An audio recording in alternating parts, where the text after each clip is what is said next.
यूरोप्रे थिबा अमेरिकीय सामरिक घाटी उपरे ईरान आक्रमण करिपारे। जदि अमेरिका राष्ट्रपति डोनाल्ड ट्रम्प संघर्ष तीव्र करती तेरे ईरान यूरोप्रे थिबा अमेरिकीय सेना घाटी को टार्गेट करने को विचार करुवा नहीं रिपोर्ट प्रकाश पाई। ईरान प्रशासनिक अधिकारी सूत्ररू जनापड़ी ईरान रो सेना बुल्गारिया भली देशगुड़िक गरगेट चिन्हट करिछि।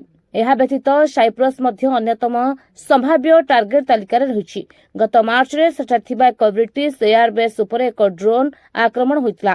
ଯଦି ଯୁଦ୍ଧ ଆଗକୁ ବଢ଼େ ତେବେ ଇରାନ ସେନା ହର୍ମୁଜ ପ୍ରଣାଳୀରେ ଥିବା ସମୁଦ୍ର ତଳେ ବିଛାଯାଇଥିବା ଅପ୍ଟିକାଲ ଫାଇବର କେବୁଲ ଉପରେ ଆକ୍ରମଣ କରିବା ଲାଗି ବିଚାର କରୁଛି। ଏଥିରୁ ସ୍ପଷ୍ଟ ହେଉଛି ଯେ ଇରାନର ଶାସକ ଗୋଷ୍ଠୀ ପୂର୍ଣ୍ଣାଙ୍ଗ ଯୁଦ୍ଧ ନିଶ୍ଚିନ୍ତ ବୋଲି ମନସ୍ଥ କରିଛନ୍ତି।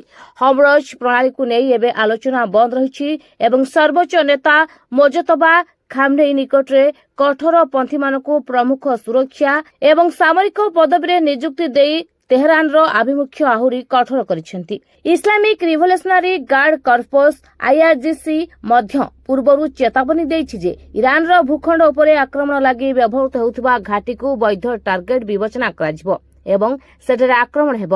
ଯଦି ଆମେରିକା ସୀମା ଟପେ ତେବେ ଇରାନ ଯେ କୌଣସି ମୂଲ୍ୟ ଦେଇ ନିଜକୁ ରକ୍ଷା କରିବ। ଗତ ଫେବୃଆରୀରେ ଭାରତ ମହାସାଗର ଥିବା ଆମେରିକା ଏବଂ ବ୍ରିଟେନର ମିଳିତ ସାମରିକ ଘାଟି ଡିଏଗୋ ଗାର୍ସିଆ ଆଡ଼କୁ ଇରାନ କ୍ଷେପଣାସ୍ତ୍ର ଛାଡ଼ିଥିବା ଆମେରିକା କହିଥିଲା। ତେବେ ଇରାନର ସମ୍ଭାବ୍ୟ ଆକ୍ରମଣ ଉପରେ ନାଟୋ ପ୍ରତିକ୍ରିୟା ରଖିଛି। ନାଟୋ ପକ୍ଷରୁ କୁହାଯାଇଛି ଏହି ସାମରିକ ମେଣ୍ଟ ଯେ କୌଣସି ଆକ୍ରମଣର ସାମ୍ନା କରିବାକୁ ଏବଂ ସହଯୋଗୀ ରାଷ୍ଟ୍ରଙ୍କୁ ରକ୍ଷା କରିବାକୁ ପ୍ରସ୍ତୁତ। ନାଟୋ ଏହାର ସମସ୍ତ ସଦସ୍ୟ ରାଷ୍ଟ୍ରଗୁଡ଼ିକର ସୁରକ୍ଷା ପାଇଁ ଆବଶ୍ୟକ ପଦକ୍ଷେପ ନେବ। Bureau report, Kalinga Awaaz.